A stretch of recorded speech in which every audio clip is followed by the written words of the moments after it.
Good morning. How are you today?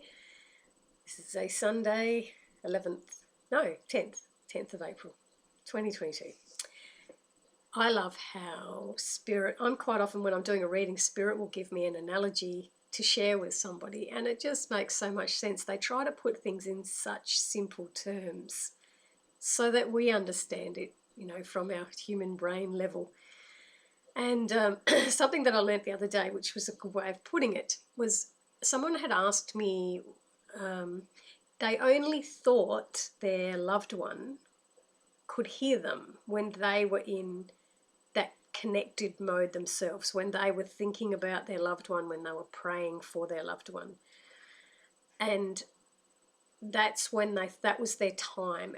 Kind of like if you were going to visit at the grave of someone who'd passed, and when you were at the grave you felt a stronger connection, because it's not because they're there, it's because you are in a focused mode yourself. You're at a place where you're worshipping the soul that's passed, so you're in tune yourself.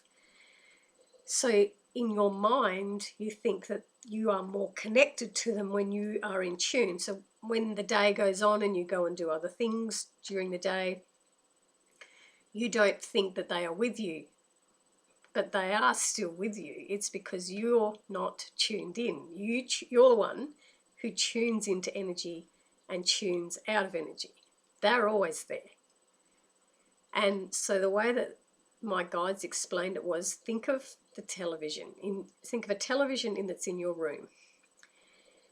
When you turn the television off, you open the channel. When you turn the television on, you open the channel.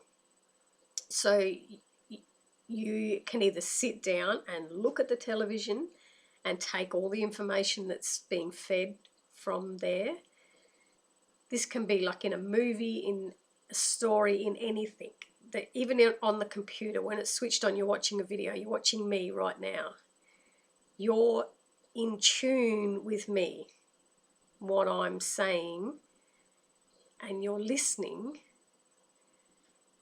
Or sometimes you're not listening, you're playing on your phone, something's going in the background, and you're playing on your phone and you're kind of half tuned in, half not tuned in, but you're still aware of it.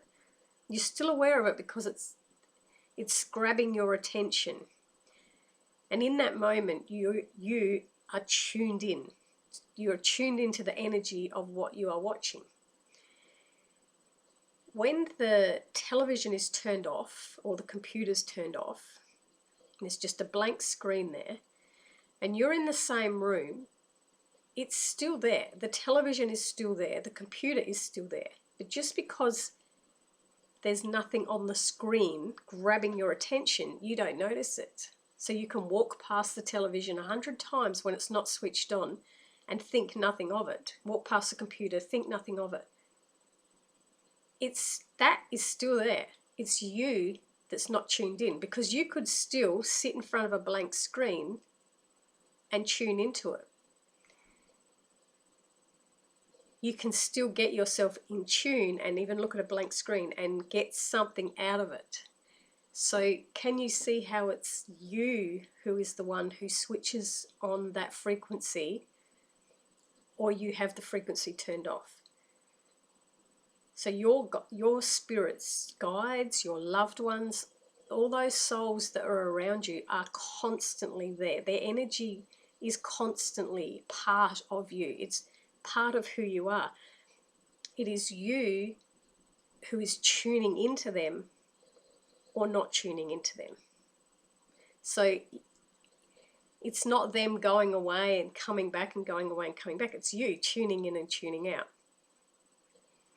And you'll also notice when you are doing something that's kind of like a repetitive thing, like you may be cooking or you may be stirring a bowl, or you're letting your mind do a little bit of daydreaming, because what you're doing in that moment is something that you're kind of doing automatically, so you don't really have to think about it. Like vacuuming, you're vacuuming, it's just, you don't have to think about vacuuming, you're just automatically doing it. When you're in that mode and you're sort of not really focused on what you're doing, that's also when all of a sudden you can hear your name get called and turn around and there's nobody there, or you can, out of the corner of your eye, you see a flash so fast, you think, what was that? Or you just kind of sense that there's something there. That's you, because you're in that half tuned in mode, you're still picking up that other energy. But when you are totally engaged in something else, when your ego is totally engaged in something else, that's when you have switched off. You've switched off from tuning into those on the other side. They're still there. You've just switched off because what you're doing here on earth is something that you're more switched into in that moment. So I hope you can understand that think of it like the television or the computer. It's there. It's always there. It's constantly sitting there in that same spot. You're only noticing it when you can see something coming out of it, when you're engaged with it. That's when you're noticing it. When it's switched off, you're not noticing it, but it's still there. And that's exactly what your spirit loved ones, guides are like. They're always there. You're the one that's switching in and switching off. So hopefully that kind of what opens up a perspective that maybe you hadn't thought of before. And when you are walking around your home or walking around, you might start to open up a bit more and think, hey, they are with me here. They're with me here. They're with me everywhere. They go with me all the time. It's me that's tuning in and tuning out. And I also want to share this really cool little random thing that just happened. So I use Samsung Notes on my mobile phone a lot when in the middle of the night I just get a random message.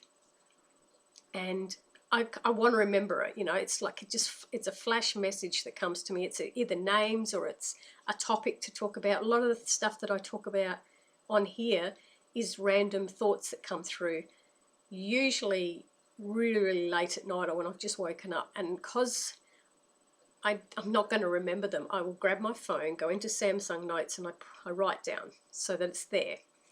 So last night I had a random message, which I will do another topic on, and it was basically around what do you deny yourself of? And I want to do a whole talk on what we deny ourselves of, not feeling like we deserve it. So I had written that message down in my Samsung Notes, and then I thought, oh, while I'm in here, I'm just going to scroll through and see if I've written something down that I haven't talked about yet, because there's hundreds of notes in there. So I was scrolling through and I got back to about October 2021, and I saw I had written at some early hours of the morning. I must have woken up and I have written a person's name. Now I don't want to say what the person's name is for privacy reasons, but I had written, it's a man's name, and it was his full first name, it was his middle initial, and his full surname. And it was a very unusual name. Not something you could have lots of people with this name. And I had written his name, and the only thing I had written underneath it was just given this random name. I didn't get any information with it, just got his name. And I'd totally forgotten about it. And then last week, whilst doing my readings, when I read the name last night on the Samsung Notes, I thought, oh, that surname sounds familiar. And then it dawned on me, last week I had done a reading for a lady with the same surname.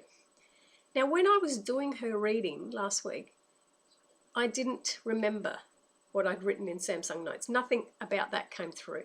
It was only because last night I was scrolling through and I saw his surname and I went, oh, yeah, I did a reading for somebody with the exact same surname. It's a really unusual surname too.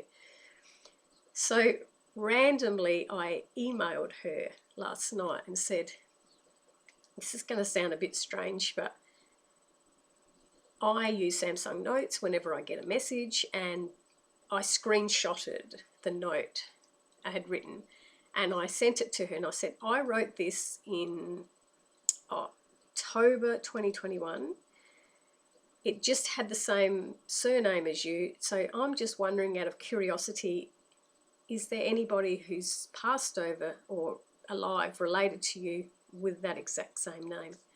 And she wrote back this morning and said, oh wow, that's my dad, and he's alive, but they're very, very concerned about him at the moment. There's a lot of things going on around her dad. It was his total exact name. And you know, I often think to myself, why randomly give me that name back in October? I can't do anything with that name. But now, like in April, I can, now that she's contacted me and told me it is her dad, I can work on, well, why was I given that name? Is there something that I can further get some further information now that can help her dad with it, whatever he's going through? So I wanted to share that story because sometimes I know a lot of people will get a random message, or they get a name like that, and instantly they think, I've got to do something with it. What am I meant to do about it? Who am I meant to tell? You know, or what am I meant to do with this message that I've just got? Nothing. I didn't do anything at all in October last year with that message. All I did was write it down and leave it. And it's taken till April for that to sort of unfold, where now I can do some further work on the energy of that man's name and the daughter, and help with some further information. So if you get random messages like that, you don't always have to do things with them. You don't always have to work out what the meaning is right there and then. You can just sit with it and wait and allow it all to unfold in the right time frame that it's meant to unfold. So I just wanted to share that with you because I love when it happens. You know, it's at the time, I've done that so many times. I've written names down and they mean absolutely nothing to me in that moment, but months later, sometimes even years later, it unfolds as to, oh yeah, that makes sense now why I got that name. So yeah, and the message that I wrote down last night was sort of around, do you deny yourself of things as a form of punishment to yourself? And I think I need to talk bigger on this subject, but it's sort of around, if you've been hurt with love, do you hold on to that hurt so much so then you deny yourself having love again in the future? Is there some form of punishment that you are giving yourself and denying yourself because of what you went through before? That's not self-love, is it? That's not loving who you are if you are denying yourself.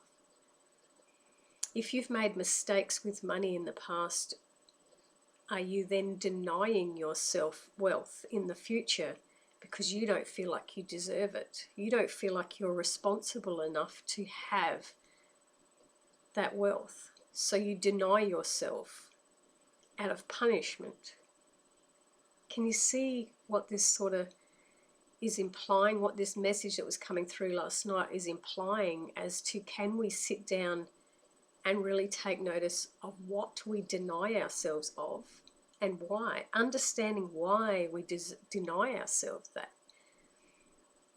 Is it a way of holding on to pain, holding on to trauma, punishing ourselves, just not feeling like we are the ones that deserve that? Everyone else deserves it, but not us.